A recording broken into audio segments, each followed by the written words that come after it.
We have other three sutras which are related to pranayama. I think there is no time. We might take next class. Any questions you can ask me.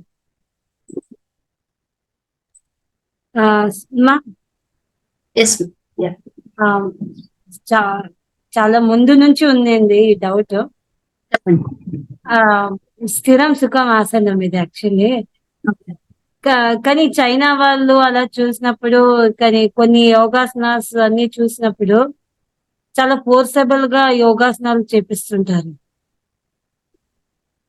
So అది ఎక్కడి వరకు అది correct, అది మంచి హ్యాబిటా? ఒకవేళ మంచి habit కాకపోతే వాళ్ళకంతా పట్టుదల అంతా చాలా బాగా పెరిగి ఉంటుంది కదా. అంటే చిన్నప్పటి నుంచే వాళ్ళకి పోస్టర్స్ అన్ని మంచిగా బలవంతంగా చేపించినందుకే వాళ్ళకి ఇప్పుడు పట్టుదల, హార్డ్ వర్కింగ్ అంతా బాగా వచ్చింది అంటారు. సో ఇది ఎక్కడి వరకు జస్టిఫికేషన్ అవుతుంది మ్యామ్ స్థిరం సుఖమాసనం? ఇక్కడ హర్త గారు 2 పాయింట్స్ కన్ఫ్యూజ్ చేస్తున్నారని అనిపిస్తుంది. బట్ నా డైమెన్షన్ ప్రకారం ఆన్సర్ చెప్తాను, తర్వాత సార్ గారు కూడా చెప్తారు, వినండి. ఏది కరెక్ట్ అయితే అది మీరు తీసుకోవచ్చు. ఇప్పుడు మనం యోగా గురించి ఒక్కటే డిస్కస్ చేస్తున్నాము. ఇక్కడ పతంజలి మహర్షి ఆసనం గురించి మాత్రమే డిస్కస్ చేస్తున్నాడు. ఇప్పుడు చైనీస్ గురించి తీసుకున్నప్పుడు ఓకే, వాళ్ళది కూడా స్పిరిచువాలిటీ అనేది ఉంటుంది. వాళ్ళ స్పిరిచువాలిటీ ఇంకో స్టడీ ఏదో ఉంటుంది. చిన్నపిల్లలు అప్పుడే వాళ్ళని ఫోర్స్ఫుల్ గా చాలా కష్టంగా వాళ్ళకి ప్రాక్టీసెస్ నేర్పిస్తూ ఉంటారు. ఎందుకు అనంటే మొక్కై వంగనిది మానై వంగున అని ఒక సామెత ఉంది.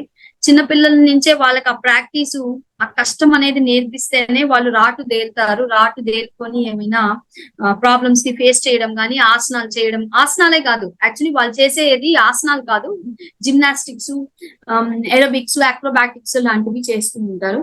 అవి చిన్నప్పటి నుంచి వాళ్ళు ప్రాక్టీస్ చేయిస్తున్నారు.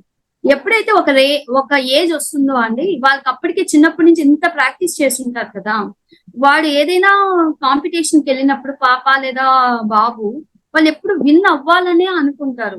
They always want to win because they have given their entire childhood in that particular field.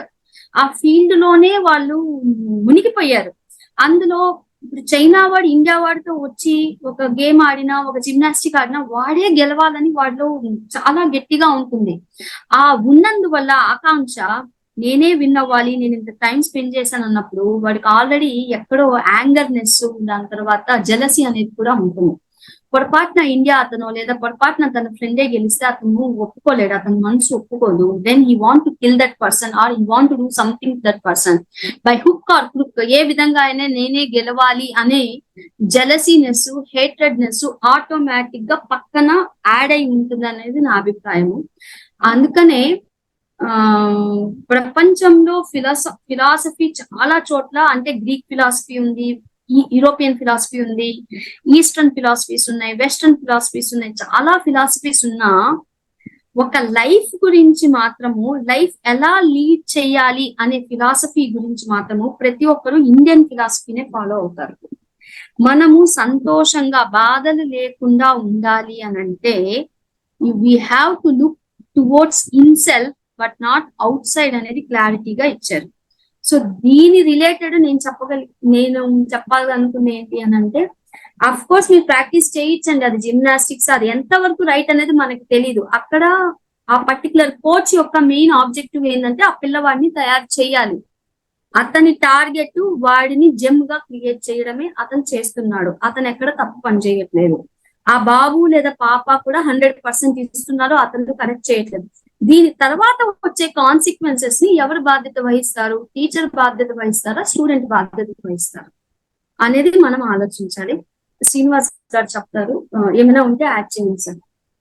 Madam, మనకి Vashishtha school of yoga, Patanjali school of yoga అని 2 ఉంటాయి. వశిష్ఠ స్కూల్ ఆఫ్ యోగా అంటే ఇదే డైనమిక్ యోగా, అదే power yoga. Patanjali school of yoga అంటే స్థిరం సుఖం ఆసనం అన్నమాట. Slow and steady wins the race లాగా ఉంటది అన్నమాట. సో చైనీస్ వాళ్ళు చేసేది ఎక్సర్సైజ్, అదే డైనమిక్స్, అదంతా ఏరోబిక్స్ అన్నమాట. అది మన Indian Patanjali school of yoga అంతా శ్రేష్టం కాదు. అండర్స్టాండ్? వారు ఒళ్ళును వెల్లులాగా వంచుతా ఉంటారు. ఇంటర్నేషనల్ లెవెల్లో జిమ్నాస్టిక్స్ లో వాళ్ళు ఫస్ట్ ఉంటారు. బట్ ఆఫ్టర్ 40-45 ఏజ్ తర్వాత వాళ్ళకి కొన్ని ప్రాబ్లమ్స్ వస్తాయి. మనకు ఎండింగ్ వరకు మనం స్థిరం సుఖం ఆసనాస్ హాయిగా, హ్యాపీగా యోగా చేసుకుంటూ ఎంజాయ్ చేయొచ్చు. అది ఎండింగ్ వరకు చేయలేము మనం. ఓన్లీ 30, 35, 40 వరకు మాత్రమే చేయగలం. Okay sir. అండ్ హరిత ఇంకొక పాయింట్, యూజువలీ మీరు స్పోర్ట్స్ పర్సన్స్ ని చూసారనుకోండి, whichever field it is, you can take cricketer or archer or volleyball or football, వాళ్ళంతా 40కే రిటైర్ అవుతుంటారు. ఎప్పుడైనా గమనించారా? 35-40కే రిటైర్ అవుతారు. ఎందుకని అంటారు? Because they are using excessive of their energy, excessive of their joints, excessive గా జాయింట్స్ ని మజిల్స్ ని గేమ్ కోసమని రిగరస్ ప్రాక్టీస్ చేసినందువల్ల లోపల ఉండే లిగమెంట్స్ వేర్ అండ్ టేర్ కి గురవుతాయి. వేర్ అండ్ టేర్ కనంటే ఒక్కొక్కసారి ఎక్కువ స్ట్రెచ్ అవ్వడము, స్ట్రెచ్ కాకూడని ప్లేసుల్లో కూడా స్ట్రెచ్ అయ్యి ప్రాబ్లమ్స్ రావడము, ఇలాంటివి ఎక్కువగా జరుగుతాయని ముందరే ఫైండ్ అవుట్ చేసి మనము 35-40కే చాలా మంది రిటైర్ అయిపోతారు. వాళ్ళ ఓన్ ప్రాక్టీస్ నుంచి రిటైర్ అయిపోయి వాళ్ళు కోచెస్ గా కన్వర్ట్ అయిపోతారు. అంటే ఇది నేను చాలా సార్లు గమనించాను. మరి యోగా ప్రాక్టీషనర్స్ అలా రిటైర్ అవ్వడం అనేది చూడలేదు. ఇప్పటికీ నేను 60 years ఉండే కొంతమంది బెంగళూరులో, మన ఆంధ్రాలో డిఫికల్ట్ ఆసనాలు వేస్తూనే ఉంటారు. బట్ ఐ డోంట్ నో అది ఎంతవరకు కరెక్ట్ అనేది నాకు ఐడియా లేదు. బట్ నేను గమనించింది ఏంటంటే స్పోర్ట్స్ లో ఉండే వాళ్ళు చాలా మంది తొందరగా రిటైర్ అవుతారు. దానికి మెయిన్ కారణం ఏంటంటే వాళ్ళ బాడీ ఎక్సెసివ్ గా ఎనర్జీని వేస్ట్ చేసేస్తుంటది ఆల్రెడీ. సో ఆ ఎనర్జీని మళ్ళీ ఉండే ఎనర్జీని కాపాడుకుంటూ ఆ ప్రాణాన్ని ఇంకొన్ని రోజులు బతికించాలి కాబట్టి ఇంకా అవి వాళ్ళ అడ్వాన్స్డ్ వి ఆపేసి ఉంటారని నేను అనుకోవడం. ఇంకేమైనా రీజన్ ఉంటే ఫైండ్ అవుట్ చేద్దాం. Absolutely correct madam. 190 ఏజ్ వాళ్ళు కూడా మంచి మంచి అడ్వాన్స్డ్ ఆసనాలు చేస్తూ ఉంటారు. సో ఇప్పుడు ఏం లేదు హరిత మేడం, అది ఎక్సర్సైజ్ యోగాసన. యోగాసనకు ఎక్సర్సైజ్ కు డిఫరెన్స్ మీరు గూగుల్లో కొట్టండి, నంబర్ ఆఫ్ డిఫరెన్సెస్ వస్తూ ఉంటాయి. అది ఎక్సర్సైజ్, ఇది yogasana. Lot of difference between the yogasana and exercise. ఏం లేదు, ఎక్సర్సైజ్ తోటి ఆ డైనమిక్స్ తోటి బాడీలో ఫ్లెక్సిబిలిటీ వస్తుంది. ఈ ఒళ్ళును వెల్లులాగా వంచవచ్చు. చూపించడానికి మనకి ఎక్స్పోజ్ కావడానికి కొరకు అది బాగానే కనపడుతుంది. బట్ సైడ్ ఎఫెక్ట్స్ బాగా ఉంటాయి. అది అంతా లైఫ్ లాంగ్ ఉండదు. 40 ఏజ్ తర్వాత సో మెనీ ప్రాబ్లమ్స్ వస్తూ ఉంటాయి కాబట్టి అది శ్రేయస్కరం కాదు. అది Vashishtha school of yoga. Patanjali school of యోగాను ఫాలో అయితే 90 ద రేట్ 100 years వరకు మీరు హాయిగా, హ్యాపీగా యోగా టీచర్స్ గా చలామణి అవ్వచ్చు, రిటైర్మెంట్ లేకుండా. అంతే. సార్, ధ్యానం చేస్తే ఆసనం స్థిరం అవుతుందా సార్? ధ్యానం చేస్తే ఆసనం స్థిరం అయిపోతుందా సార్? అంటే మనకి ధ్యానం చేస్తే ఇప్పుడు ఎట్లా ఉంటది అంటే, ఆసనాస్ అనేటివి ఫిజికల్, ధ్యానం అనేది మెంటల్. సో ఆసనాలు చేయడం వల్ల 80% మన ఫిజికల్ బాడీకి ఎఫెక్ట్ ఉంటే 20% మైండ్ బాడీ పైన ఎఫెక్ట్ ఉంటుంది. మీరు ఆసనాలు చేసే వాళ్ళకి మైండ్ కూడా కొన్ని స్ట్రెస్ హార్మోన్స్ రెడ్యూస్ అయ్యి, హ్యాపీ హార్మోన్స్ రిలీజ్ అయ్యి హ్యాపీనెస్ వస్తూ ఉంటుంది అన్నమాట. అంటే ఫిజికల్ ఆసనాస్ అనేది physical, but 20% effected on the mind. అట్లాగే meditation is the mental, 20% effected on body. Meditation చేసే వారికి రక్త ప్రసరణ బాగా జరుగుతూ ఉంటుంది, అటల్ వైబ్రేషన్స్ వస్తూ ఉంటాయి, సూక్ష్మ రక్తనాళాలలో బ్లడ్ సర్క్యులేషన్ జరుగుతూ ఉంటుంది. కాబట్టి డయాబెటీస్ ఉన్న వాళ్ళకి, లేకుంటే ఇంకా బ్యాక్ పెయిన్ ఉన్న వారికి, ఇట్లా క్రానిక్ డిసీజెస్ ఉన్న వారికి మెడిటేషన్ చేస్తే క్యూర్ అవుతుందని చాలా మంది దగ్గర విన్నాము. సైంటిఫిక్ స్టడీస్ కూడా చెప్పాయి. సో మనకు ఆసనాలు చేస్తే 20% effected on the mind, meditation చేస్తే 20% effected on the body, not 100%. గుర్తుపెట్టుకోండి. మెడిటేషన్ చేస్తే ఆసనాలు పడుతుంది అనేది ఒక అపోహ మాత్రమే. ఈవెన్ అసలు నువ్వు మెడిటేషన్ లో ఎక్కువసేపు కూర్చోవాలన్నా ముందుగా నువ్వు ఫిజికల్ స్టెబిలిటీని గెయిన్ చేయాలి. మెడిటేషన్ అంటే ఏంటి? కళ్ళు మూసుకొని కూర్చోవడము. ఓకే, నేను ఆసనం చేయను, నేను ప్రాణాయామ చేయను, డైరెక్ట్ గా నేను 6th step కి వెళ్ళిపోతానంటే అఫ్ కోర్స్ నువ్వు చెయ్యొచ్చు, ఎప్పుడు నువ్వు బాగా ఫిజికల్ గా ఫిట్ అయితే. అదర్వైజ్ ఏమవుతుందో చెప్తాను. ఇప్పుడు ఎవరికైతే ఫిజికల్ స్టెబిలిటీ లేదో, లేదంటే మెంటల్ స్టెబిలిటీ లేదో, వాళ్ళని వెళ్ళి మెడిటేషన్ లో కూర్చోబెట్టామనుకోండి, కూర్చున్న 5 నిమిషాలకి మోకాలు నొప్పులు వస్తాయి. కూర్చున్న కాసేపటికి హిప్ పెయిన్ వస్తూ ఉంటుంది, హిప్ లేపాలి అని అనుకుంటాడు. లేదంటే మోకాల్ని పైకి లేపి, అంటే మనం బాసిన్ పట్టి కాకుండా కాల్ని వంచుకొని కూర్చొని ఉంటాడు. అలా నువ్వు డిస్టర్బ్ చేస్తున్నావు కదా నీ బాడీని. మెడిటేషన్ అంటేనే కాన్సన్ట్రేషన్, ఒకదానికి కాన్సన్ట్రేట్ అవ్వడము. నీ బాడీ సహకరించట్లేదు కదా. కాసేపటికి నువ్వు థై లిఫ్ట్ చేస్తావు, కాసేపు హ్యాండ్ లిఫ్ట్ చేస్తావు, మళ్ళీ కాసేపటికి మైండ్ లో అబ్బా ఇది ఎప్పుడైపోతుంది తెలియదు, టీ తాగదామా అని అనిపిస్తుంది, మెంటల్ స్టెబిలిటీ ఉండదు. సో మెడిటేషన్ లో ఈవెన్ మనం కూర్చోవాలన్నా కొద్దో గొప్ప బాడీ సహకరించగలగాలి. అందుకనే కొంతమంది who usually go to meditation directly, వాళ్ళని సపోర్ట్ కోసం అని మెడిటేషన్ చైర్లని గోడకు ఆనుకొని కూర్చోమని చెప్పడము, లేదు అని అంటే పక్కన ఏదైనా సపోర్ట్ గా రెండు చేతులు పెట్టుకోవడానికి సపోర్ట్ గా, ఇప్పుడు చాలా రకరకాల డిఫరెంట్ ప్రాపర్టీస్ వస్తున్నాయి. సో మన రెండు చేతులు రెండింటి మీద పెట్టి కూర్చోమని చెప్పడము, వీపు నిటారుగా పెట్టడానికి ఇంకోటి ఏదో స్టిక్ లాగా వస్తుంది, ఆ స్టిక్ పెట్టుకొని చేయమండము, ఇవన్నీ డిఫరెంట్ గా చెప్తూ ఉన్నారు. అంటే ఇవన్నీ ఏంటంటే different properties which will help. But only meditation చేస్తే ఆసనాలు పడతాయి అన్నది రాంగ్ అని నేను అనుకుంటున్నాను. మనకి అన్నమయ కోశ ప్యూరిఫికేషన్ కావడం కొరకు ఏ ప్రాక్టీసెస్ చేయాలి? అన్నమయ కోశ అంటే ఫిజికల్ బాడీ, క్రియాస్ చేయాలి, మంచి డైట్ తీసుకోవాలి, సూర్య నమస్కారం చేయాలి, ఆసనాస్ చేయాలి. ఇదంతా అన్నమయ కోశకి ప్యూరిఫికేషన్. సో ఇప్పుడు ఒకటే స్టేట్మెంట్ గుర్తుపెట్టుకోండి, మీరు ఫిజికల్ యాక్టివిటీ చేస్తే 80% affected on the body, 20% effected on the mind. Meditation మీరు ఓన్లీ మెడిటేషన్ చేస్తే 80% affected on the mind, 20% effected on the body. It's not sufficient. కాబట్టి హాఫ్ అన్ అవర్ మీరు ఫిజికల్ యాక్టివిటీ చేయాలి, 15 to 20 minutes మెడిటేషన్ చేయాలి. Everyday నేను చెప్తున్నా కదా మీకు. 1 hour యోగా క్లాస్ లో ఏముంటుంది అంటే 10 to 15 minutes మెడిటేషన్ ఉంటుంది, హాఫ్ అన్ అవర్ ఆసనా సెషన్ ఉంటుంది, ప్రాణాయామ ఏమో ఈ బాడీ అండ్ మైండ్ కి బ్రిడ్జ్ అన్నమాట. ప్రాణాయామ తోటి కూడా మాక్సిమం మైండ్ కంట్రోల్ అవుతుంది, బాడీ కూడా బాగా ఎఫెక్ట్ ఉంటుంది అనమాట. 50-50 ప్రాణాయామ తోటి.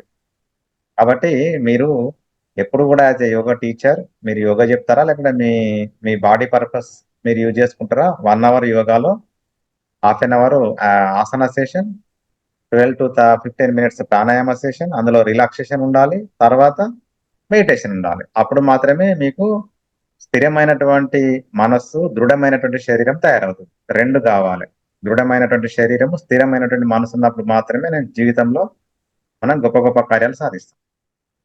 ఇంకోటి కిరణ్ గారు, మేడం మనం ఇప్పుడు రోజు గంటల తరబడి క్లాస్, ఫర్ ఎగ్జాంపుల్ ఈ రోజు మీరు 7:30 కనెక్ట్ అయ్యారు, ఇప్పుడు 8:40 అయ్యింది మేడం, నేను 1 hour కదలకుండా మెదలకుండా క్లాస్ విన్నాను కదా, ఇది ఒక టైప్ ఆఫ్ మెడిటేషన్ అని అంటారా? అంటే ఇది మెడిటేషన్ అవ్వదు.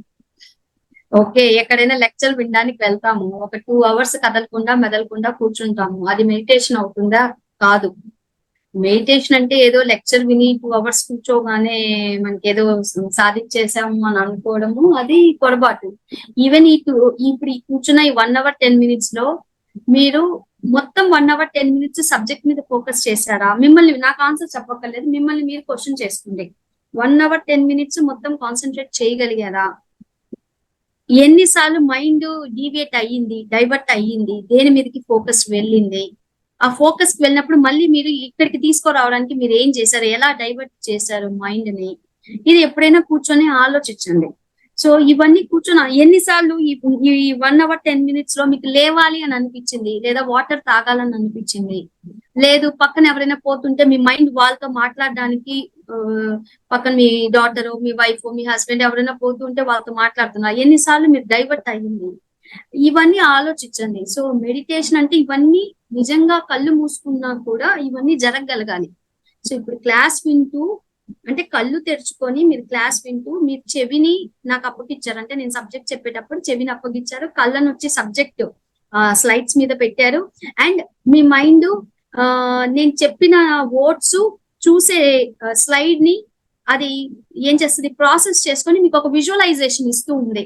నేను ఎప్పుడైతే ఒక డాంకీ అని చెప్తానో, డాంకీ అనేది నా నోటితో వెలువడింది, ఒక పదం డాంకీ అన్నది మీరు విన్నారు, నేను దాని యొక్క బొమ్మ గాని నేను స్లైడ్ లో చూపించకపోతే ఆటోమేటిక్ గా మైండ్ ప్రాసెస్ చేసుకొని డాంకీ అనే బొమ్మ మీ మైండ్ లోకి వస్తుంది. సో ప్రాసెసింగ్ అనేది మైండ్ కూడా చేస్తుంది. సో ఇన్ జనరల్ సంబడి, అంటే కొంతమంది ఏమంటారు, నేను చదువుకుంటూ ఉంటే నేను మెడిటేషన్ చేస్తున్నట్టే కదా అని అంటారు.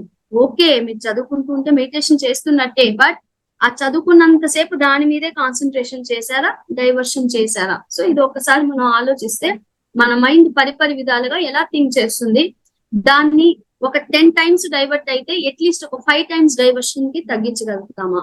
అలా చేసుకుంటూ వెళ్ళినా కూడా మనం మెడిటేషన్ లో కొద్ది కొద్దిగా ముందుకు వెళ్ళొచ్చు. అలా ముందుకు వెళ్తూ ఫిజికల్ గా కూడా స్టెబిలిటీని కానీ కొద్దిగా మనం తెచ్చుకోగలిగితే, అంటే ఒక గంట సేపు కూర్చొని లేసాక నీ కాళ్ళు పట్టుకోకూడదు, మోకాలు నొప్పి రాకూడదు, కాలి పిక్కలు లాగకూడదు, హిప్ పెయిన్ రాకూడదు, నడుము నొప్పి రాకూడదు. ఇవన్నీ రాకుండా ఉన్నాయి అంటే ఓకే.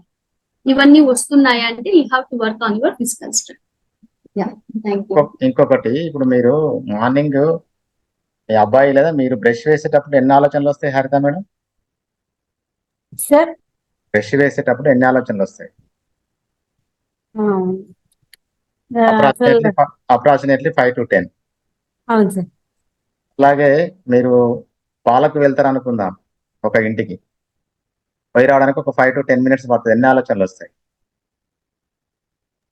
చాలా వస్తాయి సార్. చాలా వస్తాయి. టీ తాగేటప్పుడు చాలా వస్తాయి సార్. చాలా వస్తాయి, రైట్? అన్నం తినేటప్పుడు చాలా వస్తాయి సార్.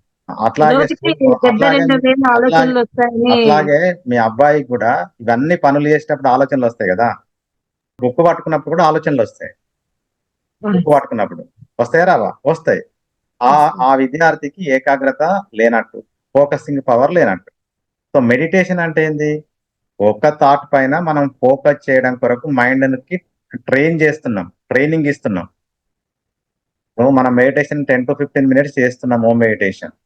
సో నేను గైడెడ్ మెడిటేషన్ ఇస్తున్నా. నేను ఎట్లా గైడ్ చేస్తే మీ మైండ్ అట్లా ఫాలో అవుతుంది. అంటే ఏంది? ఒక్కటే థాట్ పైన ఫోకస్ చేయడం కొరకు నేను మీ మైండ్ కి ట్రైన్ చేస్తున్నా. సో మీరు మెడిటేషన్ చేస్తే ఏమవుతుందంటే, బుక్ పట్టుకొని కూర్చుంటే ఓన్లీ అక్షరాలు మాత్రమే కనబడితే, మీరు చదువుడు మాత్రమే మీకు ఫోకస్ ఉంటది. ఆ చదివింది బుర్రకి ఎక్కడం ఓన్లీ సింగిల్ థాట్ ఆ బ్రెయిన్ కి అండ్ మైండ్ కి ఫోకస్ అవుతుంది అన్నమాట. సో మెడిటేషన్ తోటి ఏం జరుగుతుంది అంటే, మీరు సింగిల్ ఆ థాట్ పైన ఫోకస్ చేయడం కొరకు కెపాసిటీ వస్తుంది. హరిత మేడం 50% ఈ రోజు క్లాస్ లో క్షిప్తలో ఉంది. క్షిప్త మా బాబు సతాయిస్తున్నాడు sir. You are not in study. క్షిప్త మైండ్ అంటే ఏంది? Monkey mind. క్షిప్త. విక్షిప్త అంటే ఏంది? బటర్ఫ్లై. ముద అంటే ఏంది? డాంకీ. క్షిప్త, విక్షిప్త, ముద, ఏకాగ్ర. ఏకాగ్ర అంటే ఏంది? కొంగన. నిరుద్ధ అంటే గుణాతీత. 5 states ఆఫ్ మైండ్. క్లేశాస్ ఏంటి? అవిద్య, అస్మిత, రాగ, ద్వేష, అభినివేశ. అవిద్య అంటే ఇగ్నోరెన్స్. అవిద్య. అస్మిత అంటే ఇగో. అవిద్య, అస్మిత, రాగ అంటే అటాచ్మెంట్. అవిద్య, అస్మిత, రాగ. ద్వేష అంటే అవర్షన్. అభినివేశ అంటే ఫియర్ ఆఫ్ డెత్. ఈ 5 మీకు జస్ట్ తెలిసిండి వాటి meaning, ego, fear of death ఇట్లా తెలిసింటే మీకు examination point of view 100% enough. అంత స్టోరీ అవసరం లేదు మీకు. ఈ రోజు జరిగిన స్టోరీ అంతా అవసరం లేదు. అండర్స్టాండ్? అవిద్య అంటే ఇగ్నోరెన్స్. విచ్ క్లేశ ఇస్ ద మదర్ క్లేశ ఫర్ ఆల్? అవిద్య, ఇగ్నోరెన్స్. ఓకేనా? అంతే సరిపోతుంది. మీరు ఆ మేడం చెప్పింది 1/2 hour చదువుకుంటా అంటే మీకు ఉన్నది పోతుంది. No need. సార్ ఒక doubt sir. Actually meditation sitting in meditation posture అని పోస్చర్ లో సుఖాసన, పద్మాసన, వజ్రాసన అని అంటారు కదా సార్. నాకు దానికంటే ముక్తాసనలో చాలా బాగా ఫోకస్ వస్తుంది సార్. మీ మైండ్ ఎట్లా ఫీడ్ చేసుకుంటే అట్లా. మైండ్ మ్యాజిక్ ఉంటది, ఎట్లా ఫీడ్ చేసుకుంటే అట్లా. అంటే జనరల్ గా మాత్రం more than 80% of people prefer for Vajrasana and padmasana. Sir స్థిరం సుఖం ఆసనం అన్నారు కదా సార్. ఆ ఆసనాలన్నీ కూడా కేవలం మెడిటేషన్ పోస్టర్ లో కూర్చుని ధ్యానంకి ఉపయోగపడడానికే ఉంటాయి సార్, లేకపోతే మామూలుగా ఆసనాస్ చేస్తా ఉంటే that is also one type of meditation. ఆసనాలు చేస్తే స్థిరం సుఖము ఆసనం. నీ బాడీ కదలకుండా ఒక భంగిమలో ఉంచావు, స్థిరంగా ఉంచావు, అది నీకు సుఖాన్ని ఇస్తుంది. సుఖాన్ని అంటే ఒక ఎంజాయ్ఫుల్ పెయిన్. ఎంజాయ్ఫుల్ మసాజ్ని ఇస్తుంది. Practice made perfect. నువ్వు ఒక ఆసనం వేసి ఒక 10 నిమిషాలు కదలకుండా కూర్చుండి నువ్వు ఆనందపడుతున్నావంటే అది మెడిటేషన్ చేస్తున్నట్లు లెక్క. అండర్స్టాండ్? ప్రయత్న శైథిల్య అనంత సమాపత్తిభ్యాం. ప్రయత్నం చేసినా కొద్దీ అనంతమైనటువంటి ఆనందం పొందడం కొరకు నువ్వు ఆసనంలో ఉండే స్థితి నీకు పెరుగుతుంది. శీర్షాసనం ఉంది. నేను 10 నిమిషాలు ఉండగలను, 10 నిమిషాలు ఎంజాయ్ చేయగలను నేను హెడ్ మసాజ్లో. మీరు 1 మినిట్ ఉంటారు. కాబట్టి 10 నిమిషాలు నువ్వు కదలకుండా ఉండి ఆనందాన్ని పొందుతున్నావు, ఏదో నీ బాడీలో ఏదో ఒక రీజియన్ లో మసాజ్ అవుతుంది, ఎంజాయ్ చేస్తున్నావు అంటే యు ఆర్ డూయింగ్ మెడిటేషన్. నువ్వు బాడీని ఆ స్థితికి తీసుకుపోవడము ఎక్సర్సైజ్, బ్రీతింగ్ తోటి వెళ్తున్నావంటే ప్రాణాయామ, ఆ ఎంజాయ్ చేస్తున్నావు 10 మినిట్స్ అంటే మెడిటేషన్. 1 shot 3 birds. గుర్తుపెట్టుకోండి ఆసనాస్. సార్ అలా కొన్ని ఆసనాలు చేసుకుంటే సరిపోతుంది సార్, లేకపోతే మొత్తం మనకి అన్ని ఆసనాలు చేయాలా సార్? అసలు అవసరం లేదు. నీ బాడీకి just 8 to 10 asanas, standing, sitting, prone, supine, పొటనవేలు కాంచి తల వరకు కవర్ అయ్యేలాగా లాస్ట్కి ఒక శీర్షాసనం చేసుకోండి. 100% ఎనఫ్. మీరు ఇవన్నీ అవసరం లేదు. మీకు సిలబస్ ఉంది కాబట్టి నేను చెబుతున్నా. అట్లా ఏది లేకుండా జస్ట్ మీరు చేసే ఆసనాస్ బొటనవేలు కాంచి తల వరకు each and every part cover అవుతుందా లేదా చూసుకోండి. అంతే. నా సజెషన్ అయితే 8 ఆసనాలు ప్లస్ లాస్ట్కి శీర్షాసనం. అంతే ఎనఫ్. అది 18 to 20 మినిట్స్లో అయిపోతుంది. కాకుండా మీరు ఏం చేస్తారంటే ఒక్కొక్క ఆసనం చేసేటప్పుడు కొంచెం ఎక్కువసేపు మెయింటైన్ చేసేలాగా ప్రయత్నం చేయండి. ఎక్కువసేపు మెయింటైన్ చేస్తే మీకు ఎనర్జీ లెవెల్స్ అనేది అవేకన్ అవుతాయంట అన్నమాట. అర్ధకట్ చక్రాసనం ఉంది మీకు వైఏసీ వాళ్ళకి. నేను షాంపుల్గా ఎంత టైం తీసుకుంటున్నా? 1 or 1.5 మినిట్స్ తీసుకుంటున్నా. మీరు 3 మినిట్స్ కూడా ఉండేలాగా చూడండి.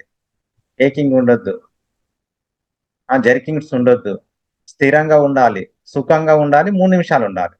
ఆ సమయం పెంచండి. ఆ సమయం పెంచితే మీకు మస్తు స్టెమినా పెరుగుతుంది ఫిజికల్ అండ్ మెంటల్లీ. నార్మల్ గా ఒకటి విన్నాను సార్, అంటే మన యోగా ఇది నిజమైన సార్, అంటే యోగాలో అంటే మన ప్రతి ఒక్క మనిషికి ఇన్ని శ్వాసలు అని కౌంట్ తో పుట్టింటాడు. నేను చెప్తా వినండి. మీ క్వశ్చన్ నాకు అర్థమైంది కానీ ఆ, ఇప్పుడు ఫర్ ఎగ్జాంపుల్ మీకు మిమ్మల్ని సృష్టించినటువంటి దేవుడు మీకు 1,000,000 శ్వాసలని మీకు ఫిక్స్ చేసిండు అనుకుందాం. 1,000,000 శ్వాసల తర్వాత మీరు వెళ్ళిపోతారు. అయితే మీరు లైఫ్ లో ప్రశాంతంగా జీవించినప్పుడు, లాభాల్లో, నష్టాల్లో, కష్టాల్లో, సుఖాల్లో, ఉన్న దాంట్లో సంతృప్తిగా, ఆనందంగా, సంతోషంగా జీవించినప్పుడు మీ బ్రెత్ రేట్ తక్కువ ఉంటుంది. నిమిషానికి 15 తీసుకుంటారు మీరు. నిమిషానికి 15 తీసుకుంటారు. అట్లా కాకుండా మీరు ఉరుకుల పరుగుల జీవితము, ఆందోళన జీవితము, కుంగుబాటు జీవితము, ఒత్తిడి జీవితము, యాంగ్జైటీ జీవితము, స్పీడ్గా ఆపేక్ష, ఇవన్నీ ఉన్నాయనుకోండి, అంటే మీ బ్రెత్ రేట్ పెరుగుతుందండి. నిమిషానికి 20 ఉంటుంది. నిమిషానికి 20 ఉన్నదంటే తొందర కూడా కొట్టుకుంటావు 1,000,000 శ్వాసలు. తొందర కూడా కొట్టుకున్నామంటే ఏంది? 60 సంవత్సరాలకు పోతాం. అదే వాటిని సేవ్ చేసుకుంటూ 15 సార్లు, అంటే ప్రశాంతంగా ఉన్నప్పుడు 15 సార్లు శ్వాసక్రియ జరిగితే 100 years జీవిస్తాం. శ్వాసలే కాదు మేడం, కారము, ఉప్పు, ఆయిల్, ఇవన్నీ మన దేవుడు మనకు కొంత ఫిక్స్ చేస్తాడు. ఇప్పుడు కారము, స్పైసీ ఫుడ్ నువ్వు ఎక్కువ అలవాటు పడ్డావు అనుకోండి, ఒబేసిటీ వస్తుంది. ఒబేసిటీ వచ్చిందంటే డయాబెటీస్ వస్తుంది. అంటే ఏంది? నువ్వు ఎక్కువ యూజ్ చేసుకున్నావు, నీకు కేటాయించినటువంటి ఆ క్వాంటిటీని నువ్వు ఎక్కువ యూజ్ చేసుకున్నావు. మళ్ళీ డయాబెటీస్ వచ్చిందంటే ఏం చెప్తాడు డాక్టర్? బాబు ఉప్పు కారాలు నూనెలు తగ్గించు, లేకపోతే తొందరగా పోతావు అంటే అప్పుడు నువ్వు మళ్ళీ పన్ను మీద పన్ను వేసుకొని డైట్ ఫాలో అవుతూ నీ లైఫ్ ను ఎక్స్పాన్షన్ చేసుకుంటే వెళ్ళిపోతావు అన్నమాట. Not only breath. ఆయిల్ తీసుకోండి, ఉప్పు తీసుకోండి, కారం తీసుకోండి, ఇవన్నీ మనకు కొంత ఒక క్వాంటిటీ అనేది మనకు గాడ్ క్రియేట్ చేస్తాడు. సో వాటిని నువ్వు సిస్టమేటిక్ గా, లిమిట్ గా, యావరేజ్ గా యూజ్ చేసుకుంటా పోతే మన లైఫ్ ఎక్స్పాన్షన్ అవుతా ఉంటది. నువ్వు అడ్డదిడ్డమైనటువంటి అలవాటు పడి మొత్తం స్పైసీ ఫుడ్ కి అలవాటు పడితే నీకు ఏదో ఒక రోగం వస్తుంది. రోగం వచ్చిందంటే డాక్టర్ బాబు నువ్వు ఈ ఫుడ్ తీసుకుంటే తొందరగా పైకి వెళ్తావు, లోపల కిడ్నీస్ డ్యామేజ్ అవుతాయి, లేకుంటే నర్వస్ సిస్టమ్ డ్యామేజ్ అవుతుంది, హార్ట్ ఫెయిల్యూర్ అవుతుంది అని చెప్తే మళ్ళీ అప్పుడు నువ్వు కంట్రోల్ చేస్తావు. కాబట్టి నాట్ ఓన్లీ బ్రెత్, ఇప్పుడు తాబేలు ఉంది 3 నుంచి 4 సార్లు శ్వాసక్రియ తీసుకుంటది, 300 సంవత్సరాలు జీవిస్తది. ఏనుగు ఉంది 15 సార్లు తీసుకుంటది, 100 సంవత్సరాలు జీవిస్తది. కుక్క 72 సార్లు తీసుకుంటది, 10 సంవత్సరాలకి వెళ్ళిపోతుంది. మనిషి 18 సార్లు తీసుకుంటాడు, 60 సంవత్సరాలకి వెళ్ళిపోతాడు. సో అది ప్రశాంతంగా ఉన్నప్పుడు నీ బ్రెత్ 15కి వచ్చినప్పుడు నువ్వు 100 ఇయర్స్ ఏనుగులాగా జీవిస్తావు. అంటే ఉన్న రాశిని తొందరగా గొడగొట్టకుండా నువ్వు కంట్రోలింగ్ చేసుకుంటూ ఉండాలి. ఇప్పుడు ఫంక్షన్ ఉంది ఈ రోజు, పెద్ద ఫంక్షన్, ఆడ నంబర్ ఆఫ్ ఐటమ్స్ ఉన్నాయి. ఎందుకు తింటావయ్యా నేను? అవసరం ఏంది?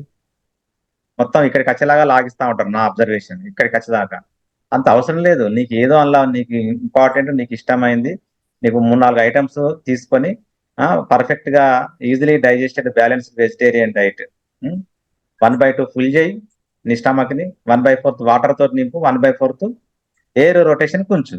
నువ్వే ఫంక్షన్ కన్నా వెళ్ళు అంటే ఏంది, నువ్వు సేవ్ చేసుకున్నట్టే కదా.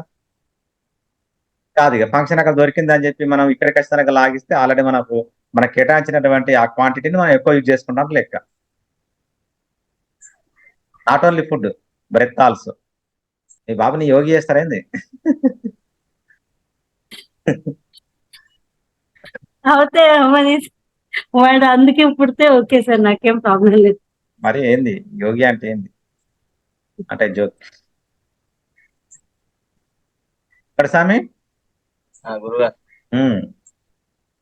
ఆందోళనలో ఉన్నావు అంటే, ఎప్పటికీ ఒత్తిడి జీవితంలో ఉన్నావు అంటే, ఉరుకుల పరుగుల జీవితంలో ఉన్నావు అంటే నీ బ్రెత్ రేట్ పెరుగుతుంది, గుర్తుపెట్టుకో. నువ్వు నడుచుకుంటా పోతాంటే నాకు పాము వచ్చిందానికి ఒక్కసారి మీదికి బుస్సుమని బ్రెత్ రేట్ పెరుగుతుందా తగ్గుతుందా? పెరుగుతుంది. ఎందుకంటే ఆందోళన చెందుతావు, అక్కడ యాంగ్జైటీలోకి వచ్చేస్తావు, స్ట్రెస్ వస్తుంది, బ్రెత్ రేట్ పెరుగుతుంది. మరి పాము వెళ్ళిపోయిన తర్వాత 10 నిమిషాలకి మళ్ళీ బ్రెత్ రేట్ కంట్రోల్ అవుతుంది. అంటే ప్రశాంతంగా ఉన్నప్పుడు బ్రెత్ రేటు మనకు అదుపులో ఉంటుంది. ఆందోళనలో ఉన్నప్పుడు, స్పీడ్ లైఫ్ లో ఉన్నప్పుడు బ్రెత్ రేట్ పెరుగుతుంది. బ్రెత్ రేట్ పెరిగిందంటే నువ్వు తొందర ఒడగొట్టుకున్నా అంటావు నీ బ్రెత్ ను. ₹1 ఇచ్చినాము బాబు, రోజు 200-300 ఖర్చు చేయి, నువ్వు 100 ఇయర్స్ వరకు ఎంజాయ్ చేస్తామని ఇచ్చినాం ₹1. ₹1 అని చెప్పి ఓ రోజు 10,000, ఓ రోజు 50,000, ఓ రోజు 1,00,000 ఖర్చు చేస్తే 100 ఇయర్స్ దానికి ఎందుకు ఆగుతాయి? అయిపోతాయి. 10 సంవత్సరాలు ఓడగొడతావు. The same way breath also, food also. Okay, thank you. Thank you. Good night. Good night. Thank you sir. Thank you.